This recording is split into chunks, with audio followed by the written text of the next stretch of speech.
Mundo al instante. ¿Cómo se llamaba la película esa de Buenos Días, Vietnam? ¿Te acuerdas de esa película? ¿La viste alguna vez? Así partía el compadre en los programas de radio, nos partía así, Good morning, Vietnam. Eso. Bien. Partamos entonces, amigo mío, cuando usted quiera. Buenos días, Vietnam. No. Bueno, empecemos nomás, pues. Vuelven los cucalones después de un par de semanas de relajamiento. Me tocó ir a La Pampa, amigo Fabián. Oye, cuéntame un poquito de ese viaje. Primero saludarte, qué bueno saludarte después de no haberte visto por varios días. Lo que no lamento no haberte visto, lo que lamento es que no hayamos tenido la oportunidad de conversar. Pero... No, sí, yo extrañé mucho estas conversas en La Pampa. Realmente, la verdad que ni me acordé. Para mí La Pampa es cargar energía, disfrutar, caminar mucho y vivir. Pues. Llego a Santiago y empiezan todos los dolores y los achaques y todas esas cosas. De hecho, me estabas contando eso, ¿no? Que estabas como lleno de achaques, llegaste a Santiago y empezaste a sentir el rigor de Santiago. Sí, no, La Pampa cargar es pura energía. No, bien, ahora estuve dando vueltas por la campaña de Tarapacá, Pisagua, Tarapacá, San Francisco, fui a Junín, que aunque ya había ido, ahora fui en busca de los lugares de desembarco. Ahora bajaste. ¿Bajaste? No, sí, había bajado, pero la otra vez como lo encontré con mis amigos de forma fortuita, porque era un camino que nos llevó hasta allá, pero no en ninguna parte decía a dónde llegamos. Claro, no hay nada marcado, ¿cierto? No hay nada marcado. Uno lo puede descubrir por el mapa, uno lo puede descubrir a través de Google Earth, por ejemplo, uno puede llegar al lugar exacto donde fue, porque incluso hay huellas que todavía están medio marcadas y que desde arriba se ven con más claridad de pronto que sobre el terreno mismo. Sí, no, pero no hay demarcación. No es complicado, no, es que no importa que no haya demarcación, el problema es que no hay un lechero. No hay un lechero que diga dónde vas ni nada por el estilo. Si nosotros la primera vez tomamos un camino, porque era un camino que estaba en bastante buen estado y tiramos para allá nomás de pura curiosidad nomás, o sea. Y ahora ya nos dimos el tiempo de bajar y de caminar para buscar el lugar de desembarco. Bueno, y ahí subí en Facebook un pequeño video mostrando el lugar exacto donde desembarcó Valverde, que era un comandante de la Armada, para buscar el lugar exacto donde las tropas de la primera edición, la edición de Martiniano Urriola, desembarcaron supuestamente, que es una cuestión que yo todavía no entiendo, o sea, supuestamente eran quienes debían parar a las tropas aliadas que huirían desde Pisagua. Claro. Llegaron como 24 horas después de que nos habíamos tomado Pisagua y que ya habían huido los... Pero sí, fíjate que si uno lo mira, esa operación pretendía ser una especie de tenaza para encerrarlos por atrás, no dejarlos salir. Y claro, no solamente llegamos tarde, sino que además cuando llegamos medio corrimos el riesgo que nos atacaran, porque te acuerdas que no tuvo el momento en que Diego W. Almeida habla muy claro sobre eso, porque él estaba ahí también, en esa partida, y él cuenta que casi son atacados por las tropas nuestras, creyendo que eran tropas enemigas, sí, claro. Estaban acercándonos. Genial. Sí, pero cuéntame más. Porque si tú me lo permites, yo voy a colocar ese pequeño video, lo editamos, de alguna manera lo metemos adentro de este programa para que la gente lo vea. Sí, no, por supuesto, sí, a ver si empezar a conocer lugares nuevos. O sea, yo después de tantos siglos de haber ido a La Pampa hartas veces, ahora en la pandemia ya llevaba 2 años sin poder ir, así que para mí fue una maravilla poder cargar energía. Y es un lugar precioso, es un lugar fui por el día y me faltó tiempo para recorrer más. Porque es un lugar bien poco visitado y en el cual uno igual puede sacar mayores enseñanzas. A mí me gusta quedarme en los lugares para estudiarlo un poquito más. Así que para la próxima ya pienso volver con más tiempo. Fui más a Pisagua, fui a visitar la tumba de la cantinera que había encontrado el año pasado Miguel Riquelme, y a la cual le habían rendido un merecido homenaje la agrupación General Holley de Antofagasta. De Antofagasta, exacto. Que resultó maravilloso. Y sabes que empecé a grabar un pequeño video desde entrar, que debe estar a 100 metros de la entrada, ¿ya? O 50, ponle, no sé, pero resalta, es como que brillara en medio del cementerio la cantinera gracias a esta agrupación. Mira, oye. Y empecé a grabar desde el principio para que la gente que llegara al cementerio pudiera perfectamente irse directamente a ella a homenajearla. Quedó En el propio maravillosa la tumba. cementerio de Pisagua. Sí, está bien, súper. Quedó muy, muy linda la tumba. También visité el cementerio que es distinto, que es de los soldados del 79, que también está en Pisagua. Sí, sí, sí. Y Tarapacá. Tarapacá también hay otra cosa bastante entretenida, ¿eh? Porque Ah, llegaste hasta la quebrada también, ¿ah? Fuiste a pegar una vuelta para la quebrada, sí, listo. no, a ver, ir al norte y no ir a Tarapacá, donde peleó el segundo de línea, para mí no tiene sentido. Ya. Así que fui a visitar a los amigos, a Don Carlos, al Tocayito, y bueno, y a seguir estudiando otra casa que está como 300 metros más hacia el sur, que es la que yo creo que es realmente donde Ah, murió Eleuterio Ramírez. donde Hacia pasó lo que Guaraciña, pasó. para que Así entienda, es, hacia hacia Huaraz. Guaraciña, que es Así. la casa original que creo, o el rancho original que creo que es donde murió Eleuterio Ramírez. ¿Sacaste algunas fotitos de eso o no? Sí, saqué foto y video. Ya, para que le peguemos una mirada. Y, sabes que segunda o tercera vez que voy y cada vez me convenzo más que ahí fue el lugar de... Porque Mm. tiene a San Lorenzo al lado Sí, y claro. se habla de Claro. San Lorenzo que está al lado de la casa. Entonces hay demasiadas cosas que me dicen que es el lugar. ¿Qué camino tomaron, Mauricio? ¿Se fueron por dónde? ¿Por qué lado de Unita se fueron? ¿Las El tropas recorrido, o...? el recorrido que hicieron las tropas o el camino? No, nosotros nos fuimos por camino Ah, sí, por el normal camino. en la carretera y al bajar tú bajas por más o menos para que se entienda por la cuesta bisagra, que es el camino que Ajá, baja entre Guaraciña y Tarapacá, y ahí correcto. tú llegas fácil a los lugares de homenaje. Eh, Porque el avance de las tropas, como información general, no va por el camino que conocemos como normal, digamos, como el camino de... no. No, ellos van por el lado izquierdo del cerro, Unita, que es donde que fue lo que caminaron, digamos, para llegar hasta ahí. Luego de reunirse en Unita y continuar hacia atrás. Sí, yo creo que el segundo de línea sí toma camino por el lado derecho ¿Sí? ¿Tú del, crees que habla por el derecho de Unita? Es que el segundo iba hacia Guaraciña, entonces lo más Sí. seguro que haya cruzado 45 grados hacia más cercano a Guaraciña que seguir la ruta que siguió tanto Arteaga Mm. como Santa Cruz, que era más recto hacia el poblado mismo. Esa era la idea, que fuera más recto y por eso es que se fueron por el lado izquierdo, digamos, que hicieron huella prácticamente, porque Claro, no no, había, si las huellas hicieron huella. existen, pero tienes que ver que, a ver, si Santa Cruz y Arteaga van derecho, recuerda que el que tenía que ir así es el Euterio Ramírez. Claro, Ya. claro. Te entiendo el Entonces, punto, pero claro, espérate, porque se supone que se reúnen en UNITA, tuvieron esa reunión aquella noche, ¿no es cierto?, sí, para luego pero decidir las se columnas. reúnen en UNITA o sea, antes del UNITA, no en UNITA mismo. Exacto, no es lo mismo. Es decir, en los faldeos, por decirlo, hacia Guara, hacia afuera. Ya, hacia Guara para que lo entienda, claro. Ujú, exacto. Entonces es muy posible, bueno, sí, que se por Guatón, ese o lado. sea, ¿qué te puedo decir? No hablemos mucho más, weón. Dejemos a la gente picar, para que sepan, porque No, sí, la vamos a campaña de atacar el Tarapacá tema, viene en un par de capítulos más, viene la campaña de sí, Tarapacá ya para no, mira, noviembre. yo estuve por otro lado en otra parte que, fíjate que son zonas que de pronto son muy desconocidas respecto de algo. Yo estuve hace unos días, te consta que estuve de visita en María Elena, en Antofagasta al interior para los efectos, y donde estuvo tropa nuestra de caballería protegiendo esa zona, y estuve a pocos kilómetros de lo que es hoy día el Tranque Sloman, que no es otra cosa que el Toco, todo el área del Toco. Así que, cosa que estoy empezando a recorrer para los efectos de conocerlo un poquito mejor territorialmente. Estoy hablando del costado del Loa, para llegar a Marilena hay que cruzar el Loa, de hecho, te fijas, todo ese cuento desde Calama hasta hacia esa zona. Entonces, ambos hicimos unas pequeñas excursiones. Tú fuiste derechamente a eso, yo fui a hacer mi trabajo habitual, pero tengo la fortuna de que mes tras mes estoy yendo a María Elena, así que por tanto podemos juntar algunas experiencias y algunas fotos que ya estamos empezando a juntar.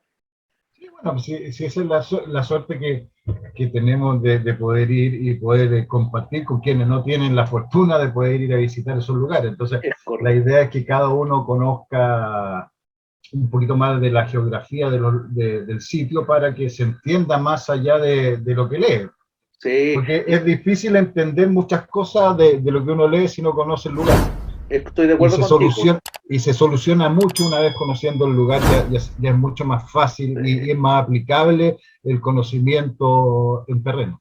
Así es, sin duda ninguna. Además se comprenden muchas más cosas cuando está en terreno. Bien entendido que todos estos estudios sobre mapas también son súper, súper imprescindibles. Yo estoy trayendo recuerdo a la memoria que, por ejemplo, en mi caso personal, no había estado nunca en Concepción, en la sierra peruana, pero es increíble cómo te ubicas porque has mirado 10.000 mapas con respecto al tema, entonces ya sabéis por dónde. Bueno, de hecho, la brújula de los Andes se perdió precisamente porque tal vez no vio suficientes mapas. Bueno, en fin. Oye, qué lindo lo el viaje, me alegra. Entiendo que vamos a ir pronto, ¿no? A ver si próximo año, no más allá de febrero, estamos pegándonos la arrancada juntos para pegar una miradita a eso. Y quién sabe, hasta lo mejor Grabar unos cucalones desde el así sitio. es, desde de los sitios mismos, digamos, ¿no? Lo que anticipa también lo que yo estoy prometiéndome, que es tratar de tener el libro de Tarapacá para el próximo año, para tenerlo para las fechas, más o menos, octubre, finales de octubre, para que esté a disposición ya el libro de Tarapacá. Espero, espero. Si no todo, al menos una buena parte de ello. Por lo menos todo lo que tiene Por lo que ver menos con el título. Pisagua y todo eso. ¿Ah? Por lo menos el título es No, importante. el título ya está. El título está como hace 3 años. Así que Sí, pero no me convence, así que mejor ahora estudia lo mejor. la presentación, claro, le pusimos Pisagua, no me gusta el título, no está, no está, no No, está, no. no lo encuentro acorde con el tema. Claro, entonces le pusimos Pisagua, eso, ya está. Pero porque vamos a tener que tomarlo en parte, ¿ah? Ese libro yo no lo puedo escribir de un solo paraguaso para meter 600 páginas en un solo libro quizás, no tengo idea, pero para que sea mejor, para que tengamos más entrega de elementos, quizás vamos a ir por separado. Lo tengo pensado en unos 2 tomos, ¿ah? Toda la campaña. Vamos a ver lo que resulta. Bueno, Entonces hay que, veamos qué pasa. Lo importante es harta foto de los lugares sí, para sí, que se conozca, porque ahora uno por internet uno ve muchas fotos de muchas cosas, pero sí, muchas cosas y muchas fotos están mal tipificadas, entonces lleva errores sí. de conocimiento, entonces lo importante es hacer un buen trabajo que comulgue entre fotos e información y que sea todo claro. Y Tú estuviste con Patricio Tejos, ¿cierto? estuve con el Nuestro Pato Tejo y compañero. con Gianfranco de Barbieri. ¿Tuviste la oportunidad de compartir también con Fernando Clotet? ¿Ya? No. Sí, sí, Ah, sí. pero con Fernando nos juntamos en Iquique. Con Bueno, Fernando y con Harold. Fernando me ha ofrecido enormemente una serie de información muy valiosa con respecto a Tarapacá. ¿Ah? El hombre también es un viejo ducho de la zona. Parece Sí, no, conoce la zona bastante, o sea, muy bien, la conoce, sí. nortino, po. Sí, como buen iquiqueño, además, amante de su Iquique y por lo demás, así que por tanto inevitable. Oye, qué rico, me alegra, compadre, nos va a ir contando algunas cosas que vengan pasando en lo próximo y por cierto vamos a agregar en algún minuto ese es el Ya, punto. oye, y para no ser tan aburrida esta cuestión, ¿de qué vamos a hablar hoy día? Porque a ver, estamos en septiembre No empezando sé, el mes de la Apache, el mes de nuestra sí, bandera, el mes del Ejército de Chile, de las glorias del Ejército, sí, pero en sí, septiembre es de los pocos meses que en la Guerra del Pacífico no pasó casi nada. O sea, casi me nada. refiero en batallas o acciones importantes de guerra, porque en los distintos meses tenemos en mayo el combate naval de Iquique, en junio tenemos Arica, Sí, en sí. agosto tenemos combate naval de Antofagasta, octubre, bueno, tenemos Angamos, en noviembre tenemos las mayores acciones, Sí. pero en septiembre parece que nos dedicamos Oye, a chicha y empanada nomás, po. claro, y nada más. Pero fíjate que un detalle bien entretenido, porque septiembre no te marca nada del punto de vista de las acciones militares, ni siquiera los años posteriores, el año 80, No, 81, nada. nada. O sea, es como Es si, como que tuvieran un relax. sí, como que septiembre no era el momento para movilizaciones, así que por tanto, inevitablemente nos quedamos un poco con esa idea. Quizás lo único que en septiembre, creo que te lo comenté una patadita, ¿no es cierto?, es el tema este del tiroteo, porque fue un tiroteo esa cosa, esa no fue otra cosa, en Río Grande, ahí que llaman combate en Río Grande, o de San Pedro de Atacama, que fue ahora ya lo confirmo, el 10 de septiembre, del año 79, del año 1979. Ahí donde pero fue una agarrada cachetada por un rato nomás, porque eso empezó como a las 9 de la mañana, y al ratito ya estábamos listos, digamos. Terminó a las 9:05. Claro, terminó como 9:05, 9:06. Ojo, hablo de Río Grande, para que no se creen que es la famosa batalla de Cancha Blanca, ¿no? No, esta fue una agarrada puñete que tuvimos ahí rápida, en donde, bueno, ¿sabéis por qué lo menciono, Mauricio? Porque es también un enfrentamiento solo entre chilenos y bolivianos. Fíjate, si hay algo que se le pudiera destacar es porque hubo un tiroteo entre chilenos y bolivianos.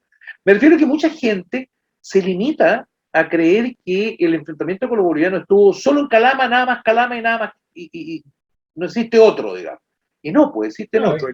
Existe el Tambillo también. Tambillo, Cancha Blanca, y bueno, y de Río Grande. Hay como 3 o 4 enfrentamientos y repito.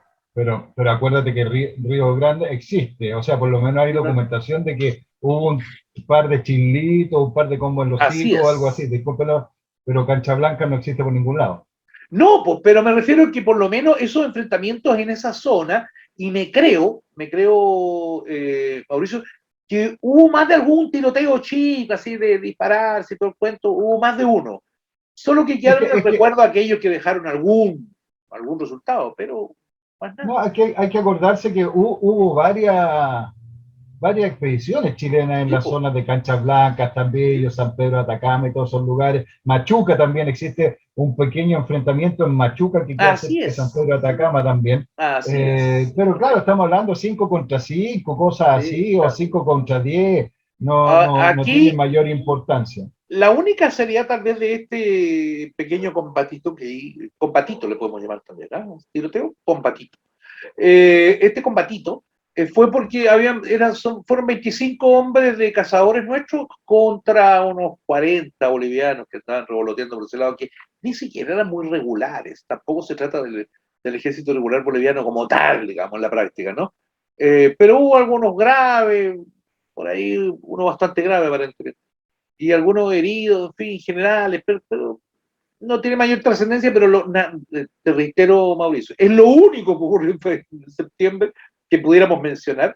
Capaz que en la sierra también, en septiembre de los años 81, 82, qué sé yo, 83, probablemente también hubo tantos tiroteos como los que podamos mencionar, pero ninguno que uno pueda decir, oh, mira, esto sale de lo normal.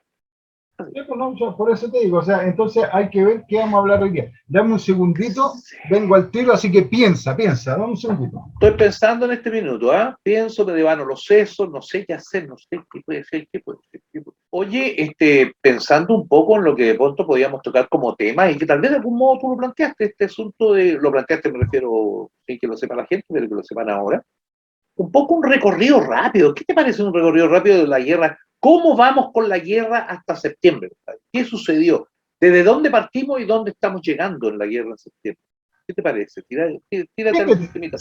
Mira, yo creo que igual es entretenido porque tiramos tips como choro, o sea, porque mucho se habla de los inicios y uno no entiende mucho, o sea, nosotros terminamos con grandes ejércitos, con gran cantidad de armamento, pero nada de eso existía antes de la guerra, si eso es lo entretenido de este tipo de cosas, porque mucho se habla de que nos preparamos para la guerra, que estábamos listos, que la buscamos, y si uno empieza a tirar números hacia tonta y loca, te das cuenta que éramos un ejército de no más de 3.000 hombres, que teníamos prácticamente 4 unidades, que eran el 1, el 2, el 3 y el 4 de línea, el zapadores, sí.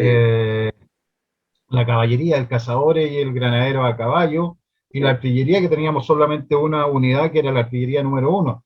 Pero así tampoco tenemos, y lo importante es que también tienen que tener claro que nuestros batallones, que se componen normalmente de 600 plazas, en ese tiempo no llegaban ni a los 400 muchas veces, entonces tampoco era una cantidad importante de gente. Entonces, ese tipo de cosas podríamos hablarlo un poquito, porque mes a mes hay que ir incrementando las tropas, el armamento y todo ese tipo de cosas que pueden parecer como entretenido a la gente, porque la gente puede escuchar, no, el regimiento Santiago queda de línea, no, es antiguo. No, el regimiento Santiago no era antiguo, se crea se crea para... No recuerdo, en marzo. Sí, es la primera unidad que se crea una vez iniciada la guerra. Entonces, y suele llamársele quinto de línea cuando todavía no correspondía el nombre a quinto de línea. Es decir, el Regimiento Santiago, formado para los efectos de la guerra en aquel minuto. Sí, pero ojo, que hay un dato sumamente importante. Cuando se crea, todo la documentación, los timbres y todo del Santiago decía Regimiento de Línea Santiago. Sí, así es. A diferencia de los otros que eran cívicos movilizados, el Regimiento Santiago era de línea y fue formado, si mal no recuerdo, por el gran Pedro Lago y por Francisco Barceló, que eran militares de carrera importante. Pero a eso me refería, te fijas, porque surge como Regimiento de Línea Santiago. Todavía no tenía el quinto, todavía no tenía el número 5 agregado a su nombre, cosa que surgió posterior, ¿cierto? Pero sí, efectivamente, fíjate que en la práctica nosotros contábamos con un ejército regular, ¿no es cierto? El ejército regular, ¿quiénes eran? Era el primero, el segundo, el tercero, el cuarto y el Santiago después que se forma. Caballería, teníamos a cazadores y granaderos, y teníamos artillería que era el número 1. Punto, era más nada. Yo saco así como al azar, incluso se habla mucho de la cifra de 2.440 efectivos, que eso sería el ejército de Chile en aquellos días. No estoy hablando de oficiales, estoy hablando de los efectivos de clases y soldados, ¿no es cierto? 2.440 hombres, pero eran nominales, o sea, tampoco es que tenía unidades que fueran completas. De hecho, todos parten al norte como batallones, ¿te acordáis? No parten como regimientos. Sí, claro, no existíamos regimientos, o sea... Así es. Éramos un ejército bastante pequeño. O sea, acá tengo algunos datos para que se pueda entender. Lánzalo. A ver, el batallón cuarto de línea, vamos a empezar por el principio. La infantería del batallón Buin tenía 410 plazas, el segundo de línea 448, el tercero de línea 503, el cuarto de línea 449, zapadores 445, la caballería tenía 280. Zapadores, se me había olvidado zapadores, sí. Que también era de línea. La caballería, que el cazador a caballo tenía 284 plazas y el granaderos tenía 299. La artillería tenía 477 plazas y la artillería de marina tenía 450 plazas. Para que se entienda, o sea, no eran los regimientos ni batallones que nosotros conocemos nominalmente. Y todos estaban dirigidos principalmente en el lugar de la frontera, o sea, el Buin estaba en Coyipulli y Chihuahua. Así es. Segundo de línea sí que estaba repartido y por eso yo creo que quedó el Maipo como segundo de línea en Valparaíso, que era una unidad que estaba en el grueso. El grueso estaba aposentado ahí siempre, había nombres allá en la zona de la Araucanía, pero pero el grueso estaba en Valparaíso, el resto estaba en Lumaco, Corrico, Tolten, Imperial. Exactamente. Tercero de línea, el grueso estaba apostado en Angola, el cuarto de línea estaba en Santiago ya para el inicio de esos zapadores completo en Traiguén prácticamente. En Traiguén, exactamente. Y el estaba embarcado y en Punta Arenas. Y artillería media, otra unidad de línea, entre paréntesis, también se nos había pasado. Así es. Otra unidad de línea. Y artillería número 1 tenía un fuerte contingente también en Valparaíso. Habían muchos de ellos trabajando en Valparaíso para los efectos. Y déjame la artillería estaba entre Santiago, embarcado en Traiguén y en Valparaíso. Sí. Acuérdate que la artillería, incluso en tiempos de la Guerra del Pacífico, se dividía, al igual que la caballería, en las distintas expediciones. Entonces, no eran que todos partieran juntos a un lugar, sino que cada sección tenía que pertenecer a una división, que fuera una expedición distinta, porque habían varias expediciones al mismo tiempo, y todas necesitaban, obviamente, la arma de artillería. Así es correcto. Fíjate que, y si a eso le agregas, deberíamos agregarle, solo como dato, más o menos alrededor de 2.400 hombres que tenía el ejército de Chile en aquel minuto, el ejército regular, el ejército de línea, que tenía unos 2.400 hombres más o menos, y el contingente de oficiales, fíjate, de la época, llegaba a 401 hombres, eran 401, eso eran los oficiales. Me estoy refiriendo a desde la plana mayor general, que habían 2 generales de división, 3 generales de brigada en aquellos momentos, entre los cuales estaba, por ejemplo, Manuel Baquedano, la general de brigada, era Moescala, que era el general de brigada, si no recuerdo mal, de los generales de división, ¿quiénes teníamos? A José, ¿cómo se llama? A Villagrán, que lo teníamos José ahí. Antonio Villagrán. José Antonio Villagrán, exactamente. Y entre paréntesis, en ese minuto, José Antonio Villagrán era inspector general del ejército. Era su cargo en aquel minuto, ¿eh? Siendo su grado general, su cargo era el de inspector general del ejército. Y quizás la gente comprenda que en aquellas épocas la estructura del ejército era completamente distinta a la que podemos conocer ahora, digamos, ¿no? Así es. O sea, normalmente nosotros ahora nacimos con un comandante en jefe y nos quedamos en eso. En el tiempo de la Guerra del Pacífico no, había uno que era prácticamente el ministro de Defensa, que era un... Bueno, el ministro de Guerra. El ministro de Guerra, que no era lo mismo, no era mismo que ministro de Defensa, y Baquedano, que fue comandante en jefe del Ejército del Norte, el Expedicionario del Norte, no significaba que fuera comandante en jefe del ejército. No lo era. Había un comandante en jefe del ejército en la frontera, y otro en el expedicionario, y había otro en la reserva. De la reserva, exacto. Claro, entonces eran jefes distintos y no uno para todo el conglomerado. Bueno, llegamos al recuerdo rápido. El ministro de Defensa, a la época, el ministro de Guerra y Marina, era don Manuel García de la Huerta. Ese era el civil que estaba a cargo de todo esto. Y de ahí dependían dos reparticiones militares que estaban al mando de generales cada una de ellas. Una era la Inspección General del Ejército de línea, el Ejército regular, y tenía también la Inspección General de la Guardia Nacional. Y te acoto algo bien entretenido, porque José Antonio Villagrán era el inspector general del Ejército, pero el inspector general de la Guardia Nacional era ni más ni menos en aquel minuto el general Manuel Baquedano, el que estaba a cargo de la Inspección General de la Guardia Nacional. Me refiero al año 1878, entrando al 79. ¿No? Basilio Urrutia, ¿de qué cargo tenía en ese entonces? Basilio Urrutia era nada, llegó a ser ministro de Guerra y Marina inmediatamente que cayó el ministerio de Prats, de Belisario Prats, y lo hago así, Prats, porque iba con ese final, para que no confundamos con el capitán Prats. El bueno es sin ese. Claro.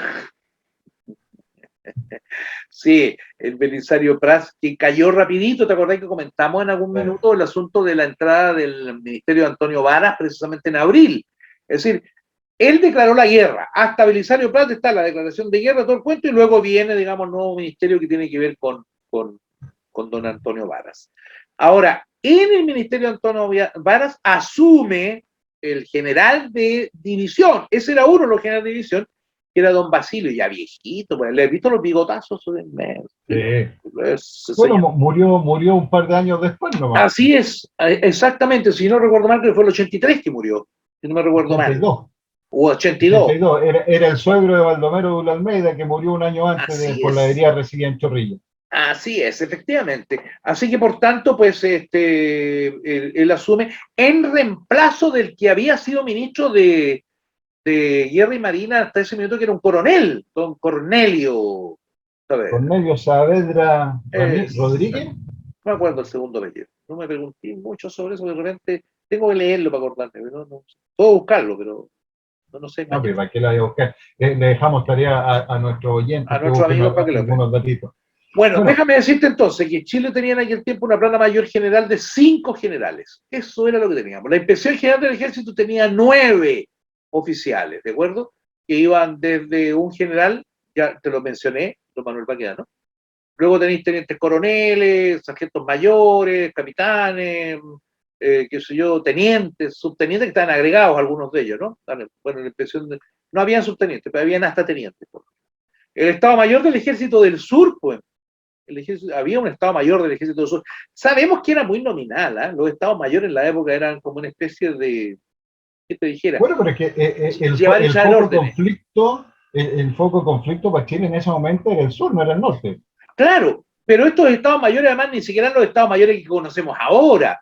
Ese Estado Mayor, quizá un poquito durante la guerra empezó a tener algunos cambios, qué sé yo, pero esos Estados Mayores eran una especie de grupo de oficiales que llevaban y traían órdenes de los inspectores generales. Eso era lo suyo, no hacían más, no reunían información, no había servicios secretos como inventó Gil por ahí, nada de eso. O sea, lo que había era lo que había, o sea, se juntaba. Es que es lo que había, es lo acorde a lo que se estilaba en la época. Punto, exacto, ¿no? era como funcionaba.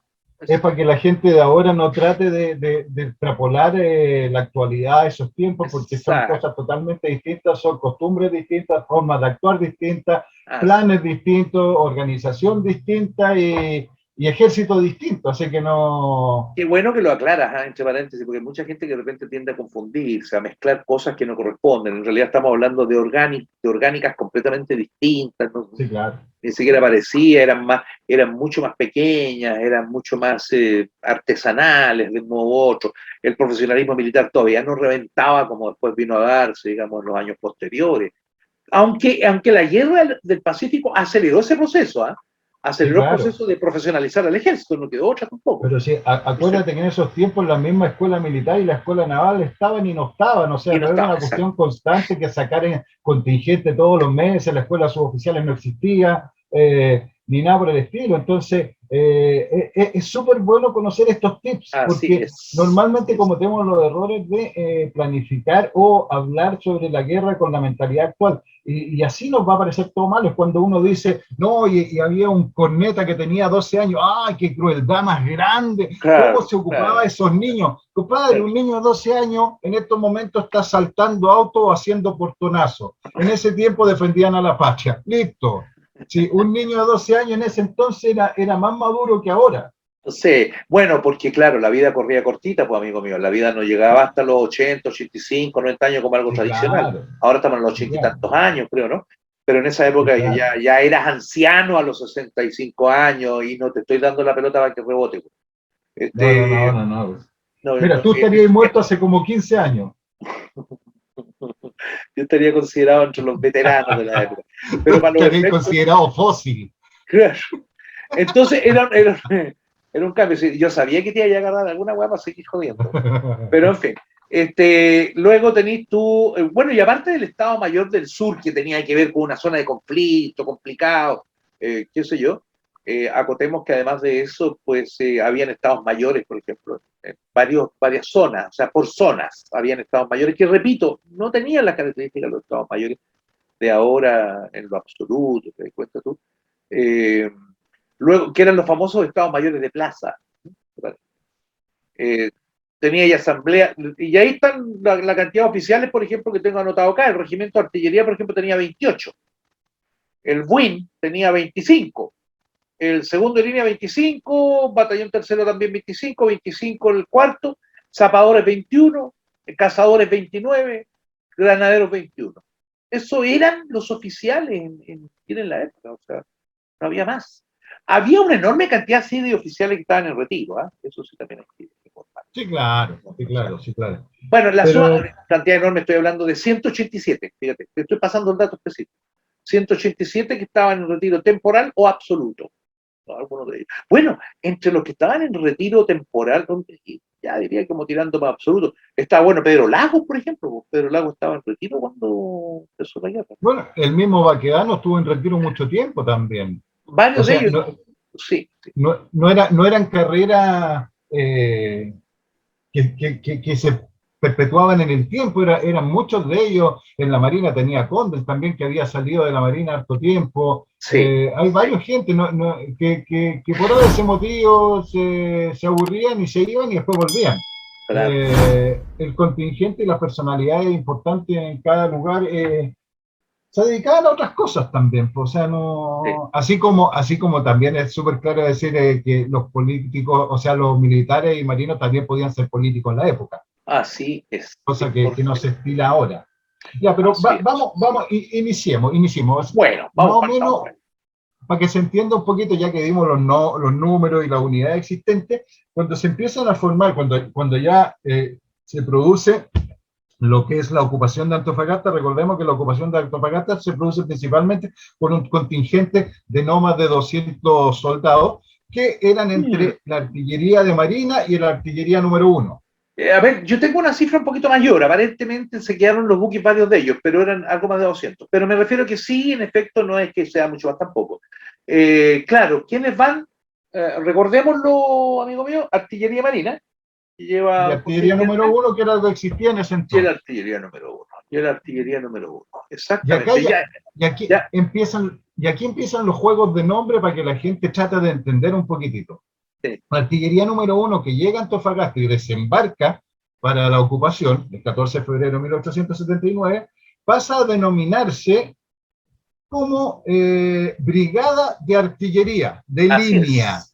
Así es. Brigada de Artillería de Línea. Así es. En ese contexto, esa misma Brigada de Artillería empieza a crecer con un nuevo contingente y se crea el Regimiento de Artillería número 2, que es el que pelea en todas las acciones de guerra hasta que llega el artillería número 1 recién a la campaña de Lima. Así o sea, es, todo lo que pasa en la campaña de Antofagasta, en la campaña de Tacna y Arica y la campaña de Tarapacá, todo es artillería número 2. Perdón, y dejemos claro que además de eso, la artillería número 2, que después fue por artillería, porque efectivamente surge primero como brigada de artillería, que era pequeñito, era una brigada. Sí, era como una compañía de la artillería número 1 nomás. Así, es una brigada, era una brigada que entiendo, cada brigada, si no me recuerdo mal, se componía de, si no recuerdo mal, 12 baterías. Eran los que componían una brigada, en principio. Así que, por tanto, tenéis poquita gente, y ahí encabeza todo ese proceso José Velázquez.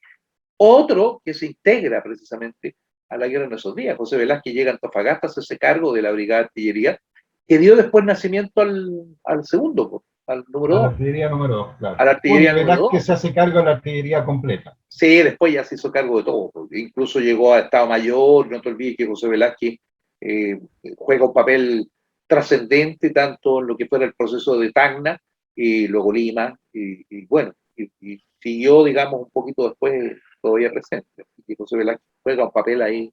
Bueno, y ahí empieza a venir todo esto, porque recordemos que en ese momento también teníamos un conflicto en la frontera allá con los araucanos. Sí. Y entonces las unidades de línea, el BUIN, el segundo de línea, el tercero de línea, el cuarto de línea, y una brigada del Zapadores y gran parte de la caballería se tienen que pegar la vuelta y partir al norte, para enfrentar una guerra que tendríamos contra dos países. Entonces había que hacer crecer el ejército y había que empezar a crear nuevas unidades alrededor de todo Chile para volver a cubrir lo que quedaba en el sur y poder cubrir el contingente ya sea en la zona central como en el norte de Chile. Y ahí empiezan a crearse las unidades. Al principio tenemos súper claro que no prendió mucho porque la verdad que Antofagasta queda bastante retirado, bastante lejos. No es como ahora que en 2 horas tú estás en un avión allá. Sí. En ese tiempo era, aparte de ser otro país, técnicamente hablando y claramente hablando, era lejos, era muy lejos, entonces no la veían cercana a la gente, entonces era poco ¿Te acordás más o menos cuánto demoraba una nave? ¿Te acuerdas cuánto demoraba más o menos una nave entre Valparaíso y Antofagasta en aquellos tiempos? Estamos hablando de 4 o 5 días. No, claro. Hasta 4 días. Hasta 4 días te demorarían en llegar, así que era complicado. Dependiendo de la nave, pero por fortuna todas tenían motor, así que era fácil llegar. Pero sí, tenemos 3, 4 días como mal. Por ejemplo, en septiembre, mira, aquí hay un dato. En septiembre parte uno de los contingentes más fuertes para ya meterse a lo que fuera después la campaña de Tarapacá.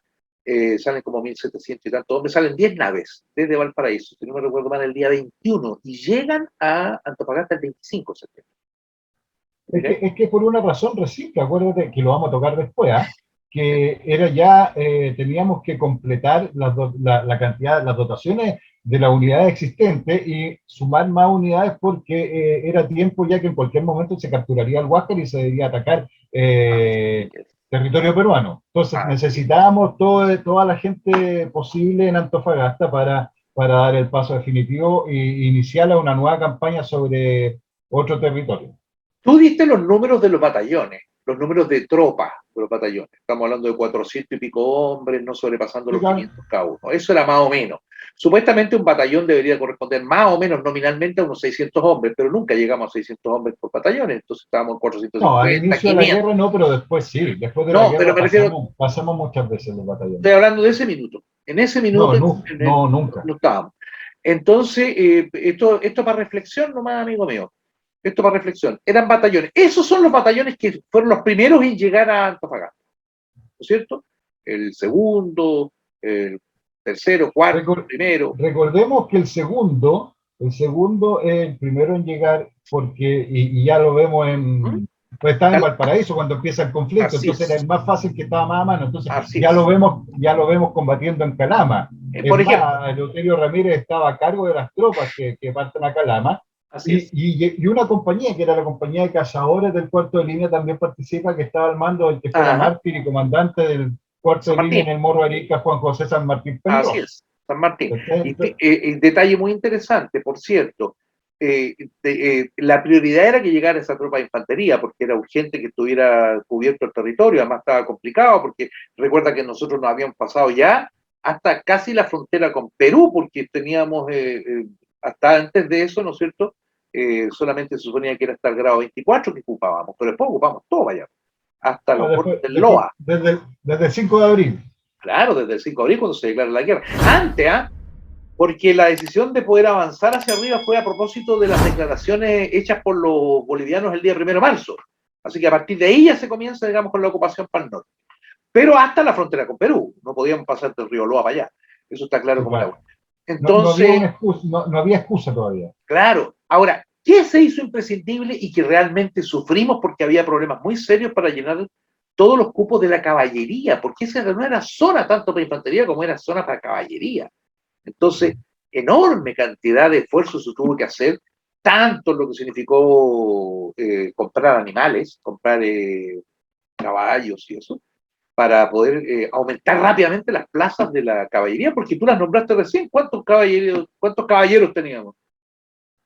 No, habremos tenido 500, 600.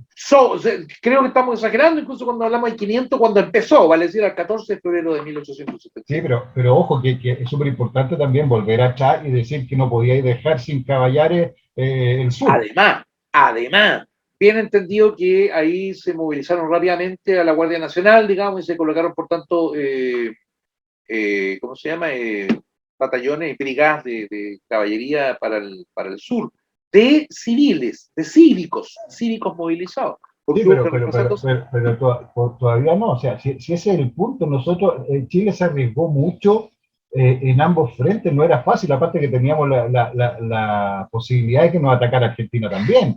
Así que era complicado mantener todos los flancos con el contingente necesario, y por eso se empezó a recurrir a nuevo contingente, a nueva gente, creando unidades en cada uno de los batallones. Y acá vienen los otros puntos que también se habla mucho de que está en boga inventar que prácticamente todo el ejército fue forzado a enrolarse. Y eso es una de las mentiras más grandes y la ignorancia más grande que existe. Y te lo digo, porque yo he estudiado todo este tipo de temas de número y de tropa, 20 años, entonces te puedo decir que ni siquiera el 5% de la tropa chilena fue enrolada a la fuerza. Entonces cuando te tratan de meter, no, que fueron todos engañados, los juraban, no. Perdón, a ver, vemos después, a posterior, si quizás más el reclutamiento forzado, eso sí lo vemos. No, por eso te digo, tiempos de la sierra, todo lo más. Pero al principio fuimos lo que teníamos, ¿ah? Al principio fue complejo por muchas cosas, pero es que la gente se equivoca al pensar, muchas veces cuando tú te dicen enganchado, piensa que es forzado. Enganchado no es forzado. No. Para que se entienda, existen dos formas principalmente, que es voluntario y enganchado. El voluntario, ¿cuál es la diferencia? Porque ambos eran voluntarios. La diferencia es que el voluntario se inscribía en el cuartel y no recibía el suple de 11 pesos por engancharse, por hacerse soldado. Sí. Pero el enganchado sí recibía los 11 pesos. La diferencia entre uno y otro no era la voluntad, sino que el precio. Sí. No sé si me explico. Uno iba a defender la facha por gusto y el otro iba por un sueldo, aunque fuera por gusto también. O sea, claro, lo que no tiene nada malo. Estamos hablando de tropa, ¿no? Estamos hablando de tropa, pero hay enorme cantidad de otros también que llegaron como oficiales y qué sé yo, que se fueron juntando a esto. Esto tiene todo un movimiento, es grandísimo. Déjame pasarte un dato. Al 1 de marzo de 1879, lo tengo a la vista, por eso lo estoy diciendo. Raimundo Anzieta, entre paréntesis, teniente coronel Raimundo Anzieta, informa, era el que estaba a cargo de los números para los efectos. Comunica a que en Antofagasta, en aquel minuto, al 1 de marzo, teníamos 84 jefes y oficiales y 1.482 clases y soldados. Eso era el 1 de marzo. Estamos hablando de algo que era bastante bajo todavía. Así que después se publica, después del 5 de abril es que viene el reclutamiento masivo de civiles en particular y de Chile Central, que es la parte donde más empieza el reclutamiento de soldados. Sí, ahí estoy de acuerdo contigo con que la mayor parte de los enganchados, y enganchados no significa obligados, eso No. está clarito como el agua, no es obligado. Sí, ese es el otro punto, y para dejar claro ese otro punto también, que es súper importante, pues tú, Fabián Berrió, te podías enganchar y ser destinado inmediatamente en el momento que tú firmas al segundo de línea. Te doy un ejemplo, es decir, te estoy subiendo el pelo por todos lados, pero tú te puedes enganchar al segundo de línea. Es que el segundo de línea, tú sabes que es mi unidad, que es la que más me gusta, y el cazador de caballo, que son las que más cariño les tengo. Pero bueno, tú te puedes enrolar en eso. Pero había otro contingente que se enrolaba, que es principalmente a mitad de la guerra, que se enrolaba y se dirigían al cuerpo de recluta y reemplazo que existía en cada una de las provincias, donde le hacían todo el entrenamiento militar y cuando se necesitasen llenar bajas, eran enviados al frente y ahí recién se les daba la destinación de una unidad. Sí, entonces, para rellenar. Ellos ya habían cumplido su parte de instrucción militar y llegaban a otros cuerpos X, pero en el momento de desembarcar en territorio ocupado. No habían pasado todo el movimiento militar con su unidad. Era como una sorpresa, después lo que te toca, te toca. Sí, lo que estoy pensando es cuándo fue la fecha de la formación del cuerpo de recluta y reemplazo. No me acuerdo bien. El cuerpo de reemplazo empieza junto con Tarapacá, si no me equivoco. Antes, ¿no? Sí, es antes. Antes, sí. Empieza prácticamente inmediatamente con la guerra. Sí, porque fue empezaron eso estaban sin unidad, eran gente sin unidad que claro, se les preparaba. Al principio no se crean las unidades cívicas, sino que se crean este cuerpo de reemplazo principalmente para llenar las bajas que pudiera sufrir los ejércitos de línea. Después, cuando se empieza a necesitar más contingente, porque que todavía no teníamos claro cuánto iba a durar la guerra, si iba a ser importante o no, ya que solamente en marzo nosotros creamos el 15 de marzo en Santiago. O sea, no tenía expectativa, o sea, porque si Perú decía, no voy a guerra o no apoyo a Bolivia, nada de lo que pase en abril hubiese ocurrido, ninguna de las unidades que se crean en abril, que son el Valparaíso, el Bulnes, el Chacabuco, la artillería naval y el Lautaro, no se hubieran creado. Sí, mira. Entonces tenía solamente en el cuerpo y reemplazo el contingente que sería para llenar las bajas producidas en la campaña de Antofagasta. Sí. Mira, en mayo, previo a los combates de Iquique y Punta Gruesa, en la batalla naval del 21 de mayo, previo a eso, el estado de fuerzas del día 17 de mayo, amigo mío, estando Justo Arteaga como general en jefe y jefe de Estado Mayor José Antonio Villagrán, precisamente, general de brigada. Había una fuerza efectiva de 166 jefes y de 6.264 clases de soldados. Eso es un dato muy interesante, porque tenía el otro informe, viene recién el 7 de agosto, después de comenzar la guerra. Ahora está Emilio Sotomayor como jefe de Estado Mayor, por cierto, desde el 28 de julio. Y fíjate que para entonces, ya con el 21 de mayo de por medio, de 6.000 hombres que habían más o menos en Antofagasta, se pasa violentamente en el 7 de agosto a 10.500, o sea, casi 11.000 hombres, con ya 488 jefes y oficiales. O sea, el crecimiento fue para aquella época impresionante. Bueno, pero es que acuérdate que entre abril y mayo se movilizó el Valparaíso, el Bulnes, el Chacabuco, el Navales, el Lautaro, y ya en mayo ya tenía el Carabinero Yungay número 1, al Atacama número 1, al Cazadores del Desierto y al Valdivia. El Valdivia, aquí voy a hacer una salvedad, porque el Valdivia a mí me trajo varios dolores de cabeza, porque al Valdivia nosotros lo conocemos solamente para la campaña de Lima, va a la campaña de Lima y vuelve, pero se crea en mayo del 79. ¿Qué pasó con el Valdivia? El Valdivia se crea como regimiento de 1.200 plazas, pero ese mismo regimiento como que se disuelve y todo su contingente se va a llenar bajas de las distintas unidades, y después se crea un nuevo batallón Valdivia, que es el que va a la campaña de Chorrillos y Miraflores, la campaña de Lima. Son dos unidades distintas. Prácticamente el regimiento Valdivia, creado el 15 de mayo, es solamente para llenar bajas del contingente, que es lo que trataron de hacer en su momento también, acuérdate, con el Atacama, que mucho de su contingente original fue enviado al segundo de línea para llenar las bajas. Sí, sí. Y cuando Torreblanca y sus boys y sus hombres, los grandes mineros del Atacama, dijeron, no, pues yo no estoy para llenar las bajas de la otra unidad, nosotros queremos representar a nuestra unidad, que es Atacama, ahí se cortaron de sacar gente de Copiapó para llenar otras bajas, y ahí se le da la fuerza al Atacama número uno, perdón, para ser uno de los privilegiados y de los más importantes cuerpos cívicos de la Guerra Pacífica. Claro, no hay que olvidar que inclusive en el segundo de línea, por ejemplo, hubo del orden de unos 100 atacameños metidos durante este periodo posterior. O sea, eso sí, lo relata muy bien. Pero eso lo relata muy bien. Incluso Torreblanca hace el comentario de que se habían llevado los 100 peores. Comentario de... No, si estaban indignados porque ellos los tenían haciendo un fuerte todo... un par de fuertes en Caldera, mientras se le llevaban a su gente a ser protagonistas en la guerra, y ellos lo único que querían era pelear. Yo tengo un amigo que, igual no es tan amigo, es conocido, que hizo un libro de Torreblanca, es bastante bueno, se llama De Caldera a Tacna, así que si se ubican el libro por ahí es bien entretenido. Donde toco ese tema, por cierto, y donde lo toca él, donde lo toca fundamentalmente, Rafael Torreblanca. Datos específicos, amigo mío, porque no hay nada mejor que los datos para poder respaldar cosas.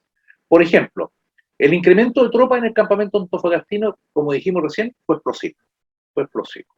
En febrero, nótese, en febrero de 1879, solo un 11,63%, un 11% del ejército de línea había sido movilizado a Antofagasta.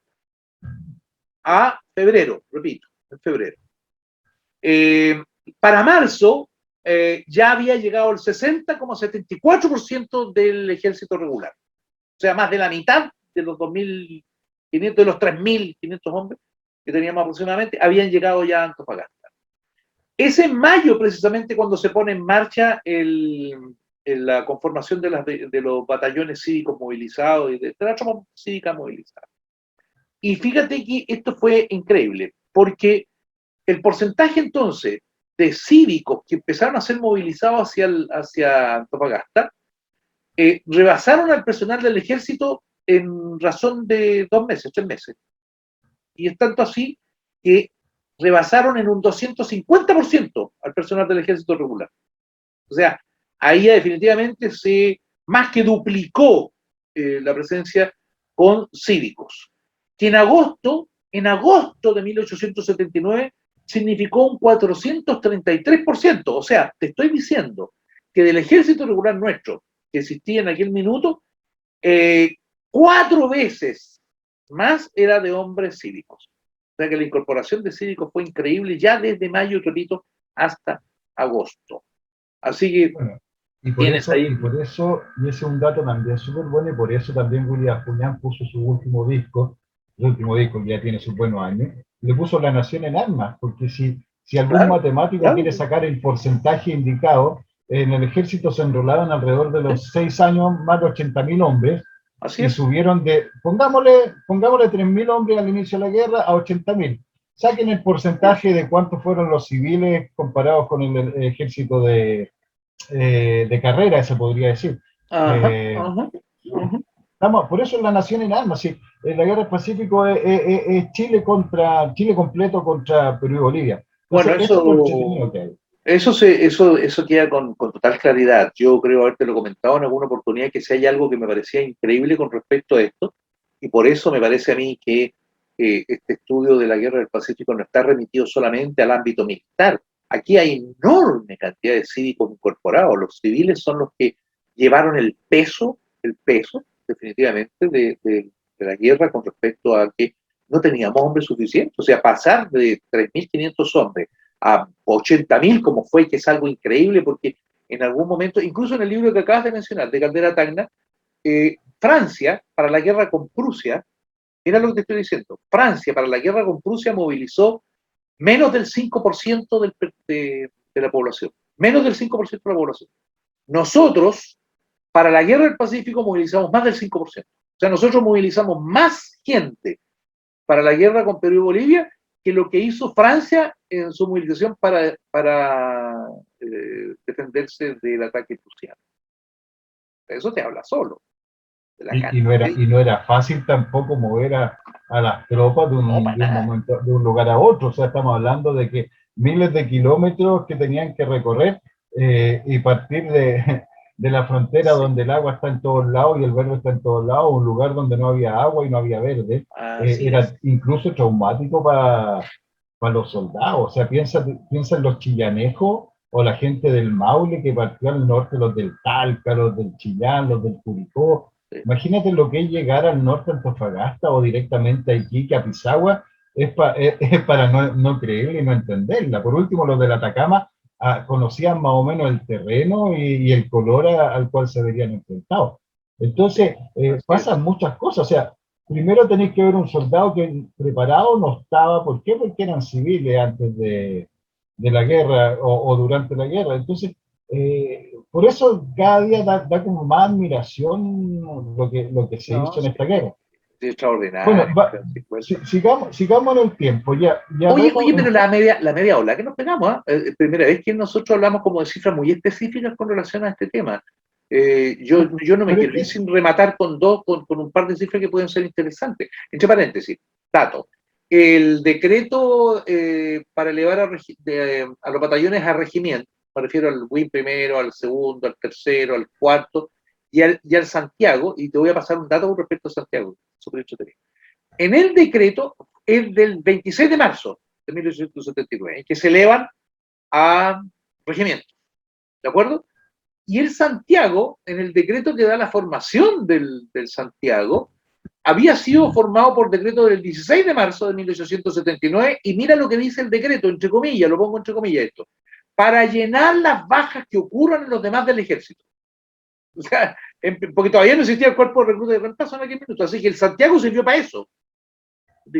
O se esperaba que fuera eso. Si por eso te digo, Chile estaba preparado, no estaba preparado por una guerra contra el Perú y Bolivia. O sea, yo creo que estaban sentados esperando que Perú se declarara neutral y la guerra terminaba ahí mismo. Pero cuando eso no ocurre es cuando empiezan rápidamente a tener que pedir más contingentes y cuerpos cívicos de cada una de las regiones de nuestro país. O sea, y lo que tú me decís, tú eso, cuando suben de batallón a regimiento en marzo, yo te voy a dar cifras más específicas para que escuchen y anoten lo que quieran escuchar, porque son entretenidos. Si estamos hablando que un batallón tenía que ser de 600 plazas y un regimiento de 1.200, si lo elevamos a regimiento, los de línea, en marzo, mira, te doy un ejemplo, el buen primero de línea, en marzo tenía 562 plazas, que había sido elevado de 409 a 562 en un mes.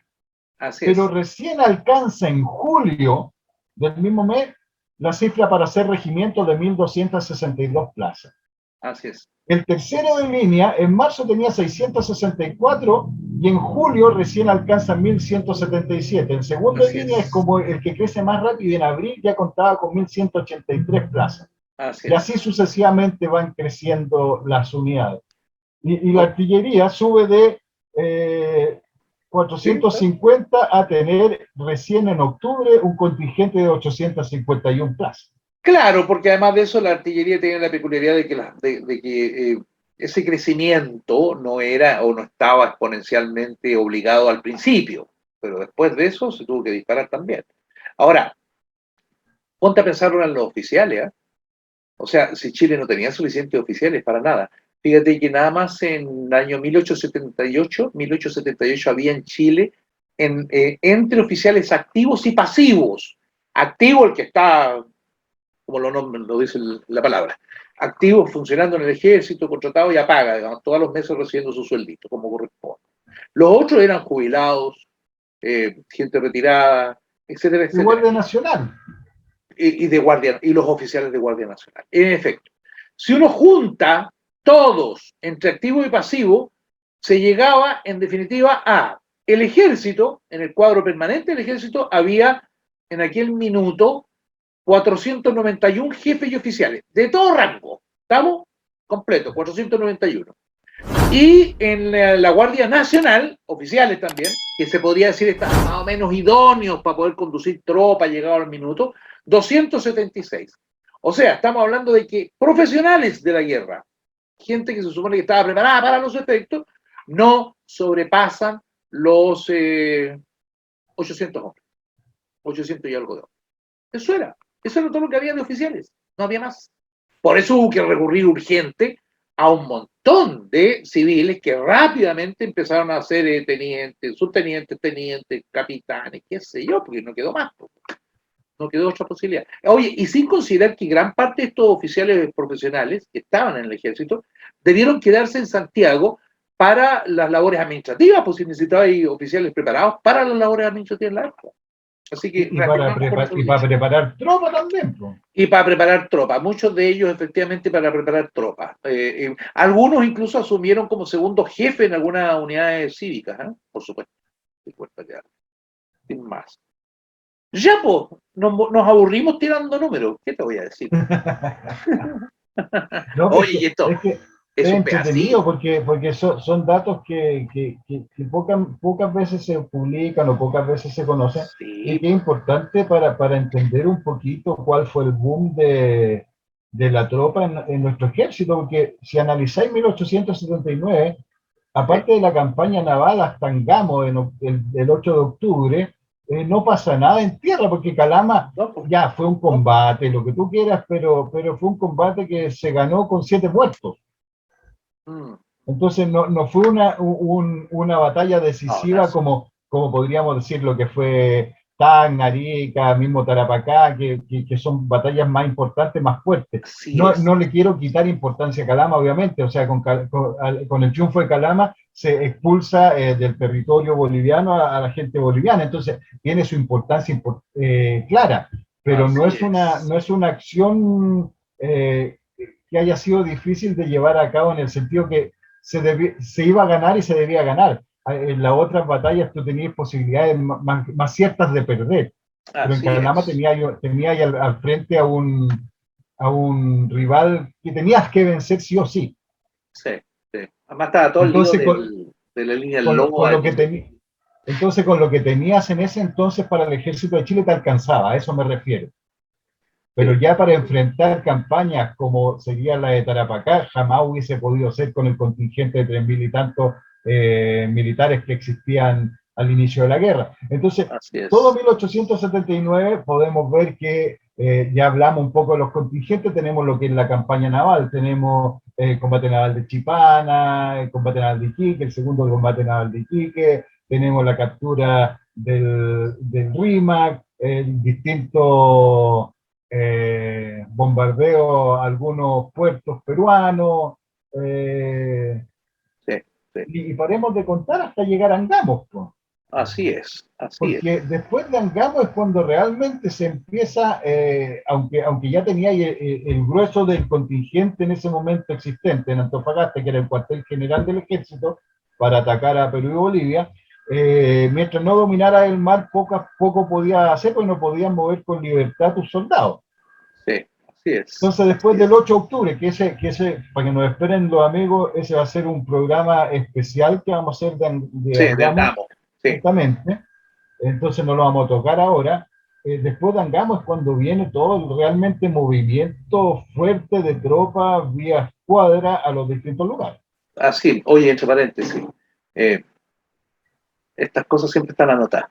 El Ejército de Reserva o Central de Reserva, que se le llamó, fue formado por decreto del 26 de junio El 16 de junio de 1879. Nombrándose a Cornelio Saavedra con el cargo de comandante. Él era comandante en jefe, porque no era general. Y por tanto le correspondió ser eso. Lo que no hemos dicho nada, de repente, por ejemplo, es de la Armada. La Armada también tuvo lo suyo. Estaba bien complicada la Armada. Sí, claro, pero es que el contingente de la Armada, por lo menos de los buques de guerra, prácticamente no varía, porque en época de guerra y paz necesitas prácticamente el mismo contingente para hacer funcionar un buque, una embarcación. La Armada empieza a crecer con nuevos vapores y un par de nuevos buques de guerra, para hacer los movimientos pertinentes, porque claro, nosotros conocemos al Cochrane, al Blanco, a la Magallanes, a la Chacabuco y a los buques de guerra, pero no teníamos un contingente de vapores importantes o transportes para llevar a los soldados de un lugar a otro en las costas. Entonces ahí tuvimos que echar mano a otras cosas, y hay un dato que ese te lo quiero tirar, porque mucho se habla de que se agradeció mucho a los cauciños por haber prestado entre otros al Matías Cauciño para la guerra, y no, existe incluso un contrato de arriendo.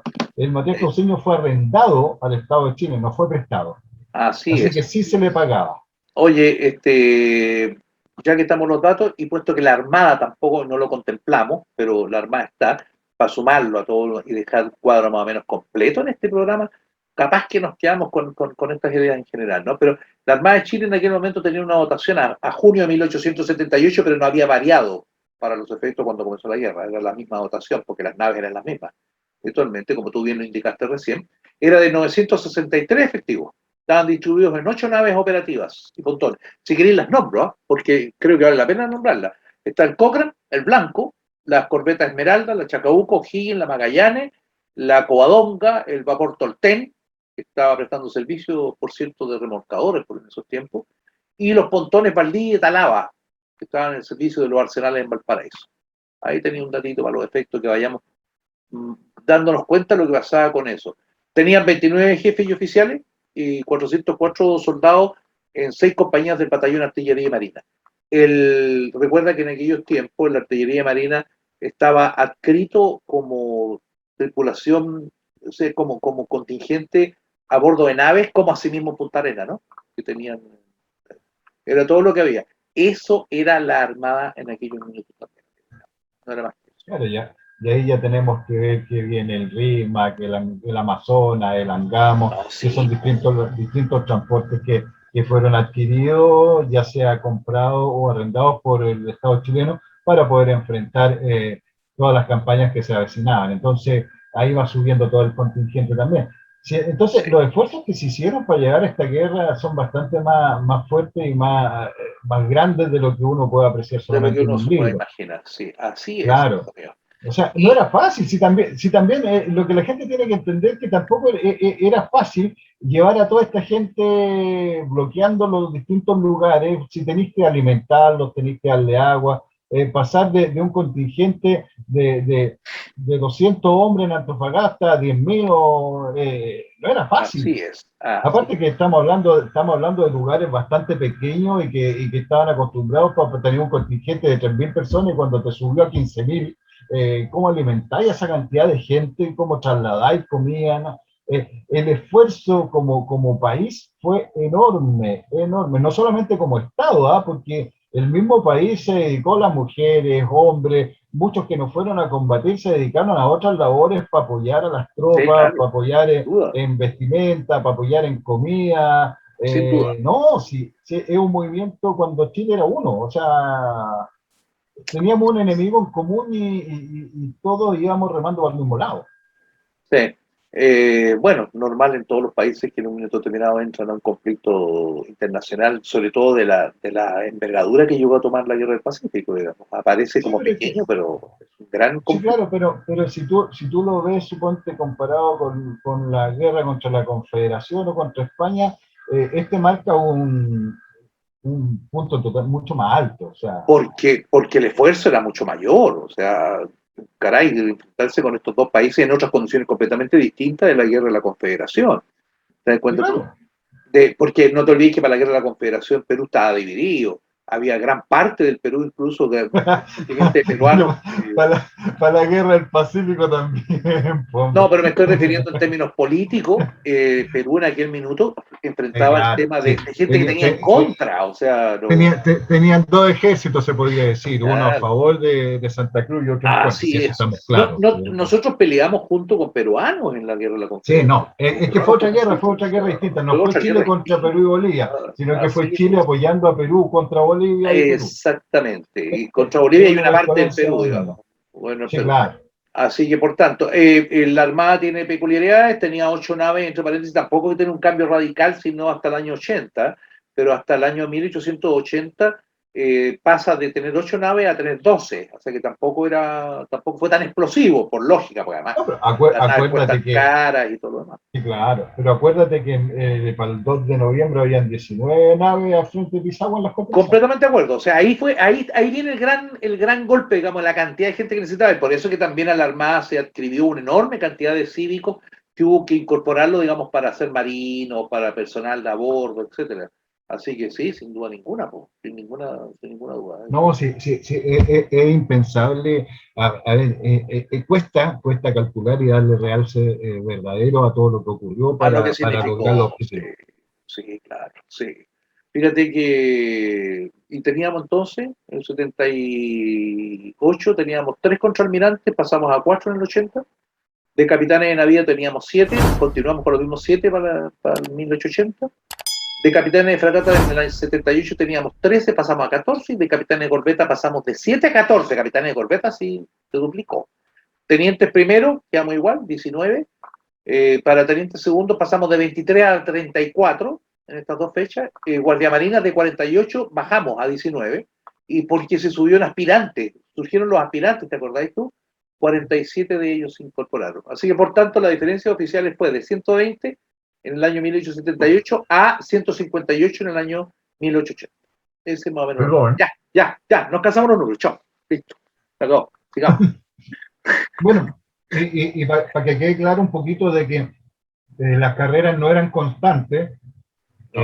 Tenemos el 21 de mayo a 3 compañeros de curso, se podría decir, que era Prat, Conde y Uribe, y uno era fragata, el otro corbeta y el otro teniente primero. Claro, y oye, y no hay que olvidar por otra parte que en la práctica todos los comandantes de las naves importantes de la época, todos estaban al mando de esta gente de ese curso, el llamado curso de los héroes.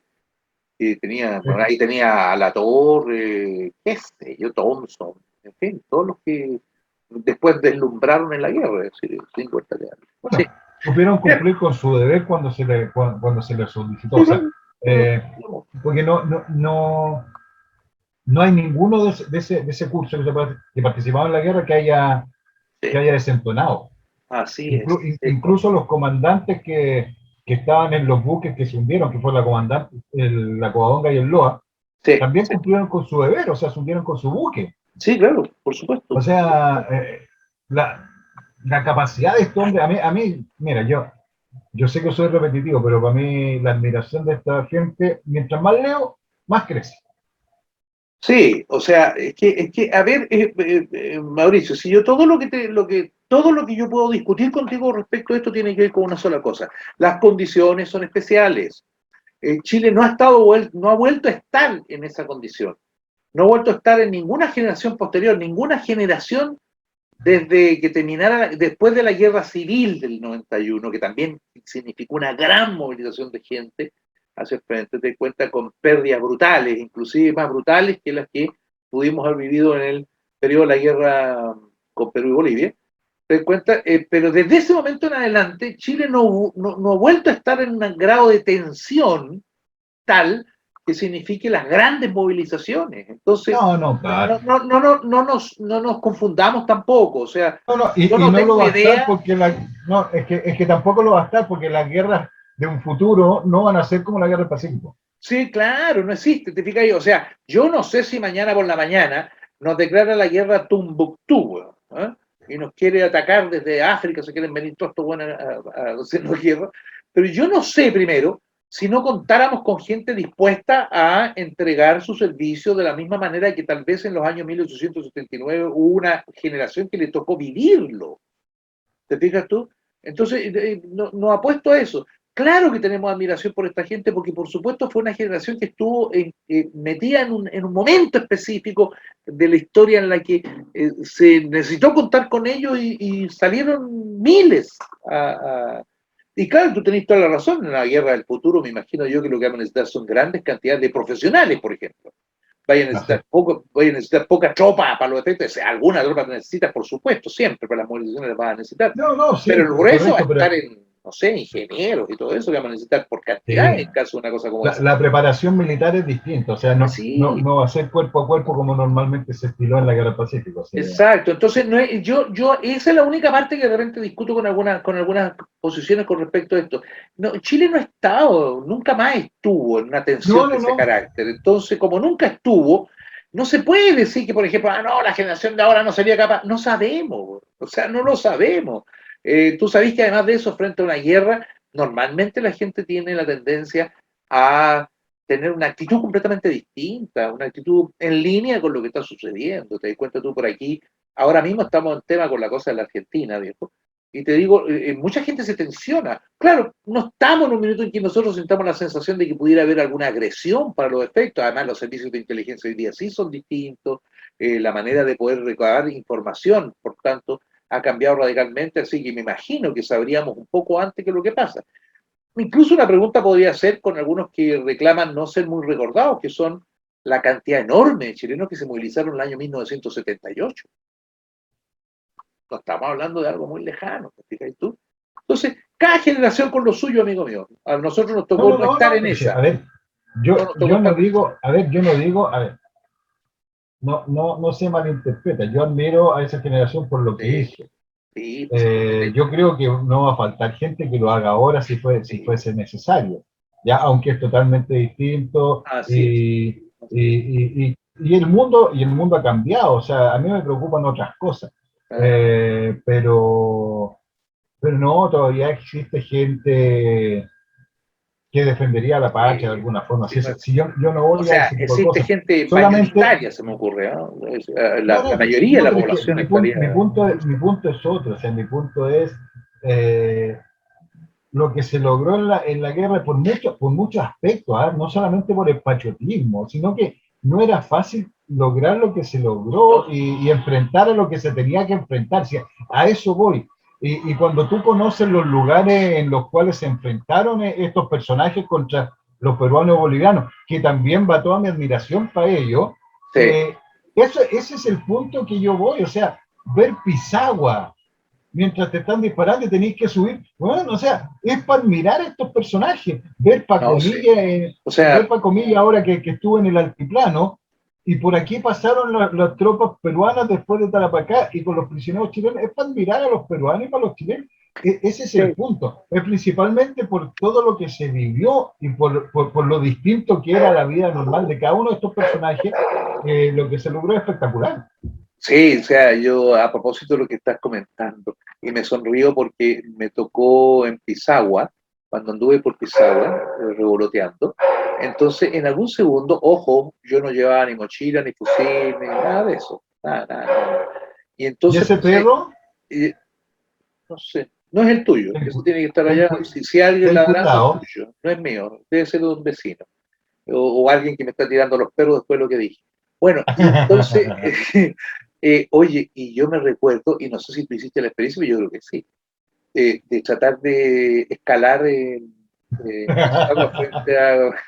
frente a Playa Blanca, bueno, tratando de levantarme, por eso, con los pies, porque todos creen que es como cerro duro o algo, no, pues metir la pata, compadre, y que ahí está la rodilla con arena, güey, y saca la pata y metes la otra, y todo, no, olvídate, yo 2 metros, compadre. Bueno, ya, 2 pasos para adelante, 5 para atrás. Eso fue un cuento. Y yo me quedé pensando exactamente lo mismo que tú.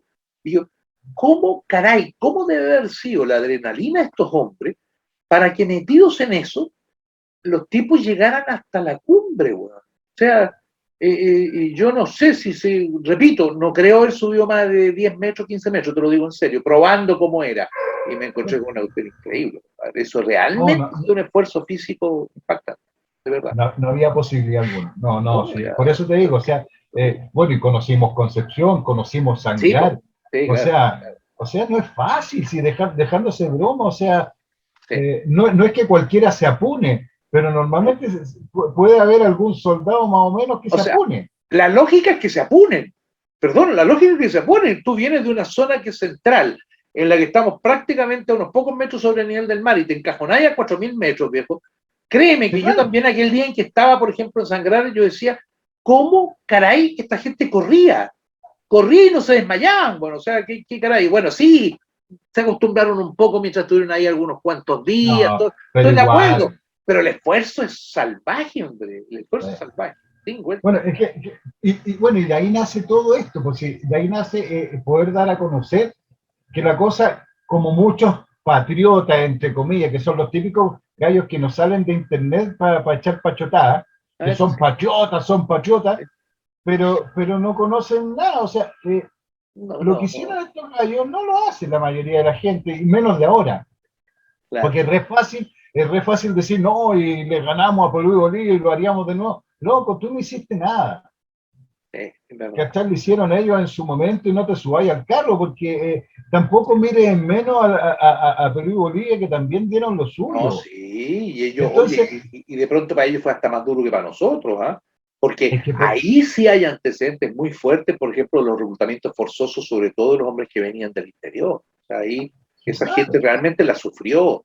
O sea, yo tengo el relato, por ejemplo, previo, esas unidades que combatieron en Los Ángeles, el combate de Los Ángeles, eran canchis, eran pueblitos pequeños al interior, amigo mío, en que las fuerzas regulares peruanas tuvieron que forzar llevarlos, incluso sin armas, se les quitó las armas para que no hubiera problemas, y llevarlos hasta la zona de Moquegua, que era un área para ellos completamente desconocida, porque ellos venían desde el interior, desde el Cusco y esas zonas. Y en un país completamente extraño también, porque claro, ellos eran serranos, no eran peruanos en ese aspecto. Entonces, y no entendían nada de lo que estaba pasando. Entonces, claro. Es que por eso te digo, o sea, yo escucho mucho eso, no, y vamos a llegar a Lima por tercera o cuarta vez, loco, si con suerte vais de vacaciones. Claro, o sea, claro. No tomemos la historia como un patrioterismo barato, estudiemos la historia. O sea, yo creo que nadie quiere otra guerra ni con Perú, ni con Bolivia, ni con nadie. O sea, no es fácil, es duro, y que uno se sienta orgulloso y hable del tema no significa de que esté de acuerdo con que pasen las cosas. No es fácil. No es fácil el tema. O sea, yo estoy encantadísimo con que de vez en cuando y de cuando en vez vayamos para Lima, porque los ceviches son ricos. ¿No? Sí. Y el pollo con papas fritas también lo hacen distinto. Sí, bien distinto, porque yo nunca he sido bueno para comer pollo, y sin embargo, cada vez que estoy en el Perú, no, la presa de pollo tiene que ir. Y no hablemos lomo salteado. Sí. Uy. Ya, oye, yo creo que ¿cuánto llevamos de programa para no aburrir a la gente? Mira, yo creo que nosotros deberíamos parar ahora y seguir con la segunda pata en un próximo programa. ¿Te parece justo o no? Sí. Hemos tirado cifras, hemos tirado de todo. Si la gente quiere saber de estas cosas más todavía, que pregunte, pues, y le respondemos alguna cosa. Después de esto podemos hablar un poquito de las campañas a tonta y a loca, y como darle el inicio al programa especial de Angamo. Me parece muy bien. Yo te sugiero entonces pues que paralicemos este programa aquí para que la gente llegue hasta aquí nada más. Nos despidamos de ellos cariñosamente, como siempre, gente que nos ha venido siguiendo y que aquí estamos cumpliéndole de un modo u otro para que tengan siempre presencia con nosotros. Y nos vemos en un próximo programa que seguramente estaremos preparando ahora mismo, si es posible, Mauricio, para ya meternos a la última pata antes de entrar a Angamos. Sí, claro. Y bueno, como siempre decimos, o sea, ojalá se hayan entretenido. La idea es poder mostrarle el lado de la guerra del Pacífico. No es que haya sido entretenido, sino que el que poco se conoce, de una forma amena, entretenida, para que ustedes tengan ganas de seguir aprendiendo, seguir leyendo, seguir estudiando el tema y homenajeando a nuestros veteranos del 79. De la forma más entretenida nomás. En un mes muy especial. En un mes especial porque de la patria. Confesemos. Estamos grabando este programa el día 3 de septiembre. Estamos a puertas. Yo ya me hice de unas cuantas empanadas para los efectos de las próximas horas. Me compré mi buen vino tinto, compadre, y voy a celebrar a como de lugar este mes que es muy especial para todos, ¿no es cierto? Así que nos estamos viendo lo próximo. Este programa estaría saliendo probablemente la próxima semana, menos la próxima semana, espero que lo tengamos a la brevedad. Y 15 días después, ya con el 18 montado encima, nos vamos con el otro programa. ¿Te parece? Sí. Oye, yo, a todos los que nos están escuchando, pongan la bandera chilena. Mes de la patria, por lo menos la bandera, la empanada, el himno y pasarlo bien. Si el que baile cueca, que baile cueca. Recordemos nomás que celebramos este mes. Está bien, amigo mío. Yo, de hecho, tengo que ir corriendo a comprarme una banderita porque ya vi la que tengo para el auto. No, hay que cambiar. Y tener cuidado porque las banderas no se toman y se botan. Es así. Es como, así es. Hay otras formas de hacerlo, ¿cierto? Lo que yo hago regularmente, amigo mío, es que empleo, o sea, tomo la banderita, son banderitas pequeñas, son del carro, es porque yo vivo en un edificio, entonces el edificio es quien coloca bandera. Yo no tiene sentido que la coloquen dentro, además yo vivo en la parte de atrás.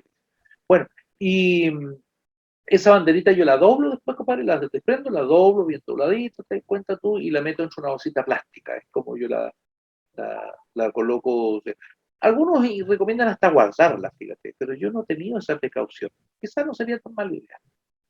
Amigo mío. Yo recuerdo, yo la pongo en mi balcón todo el año. Sí, lo sé. Y la voy cambiando y la que voy sacando la voy llevando al norte y la pongo en los mástiles de los campos de batalla. Así que ya, pues, ahí la bandera siempre flamea en el lugar donde uno.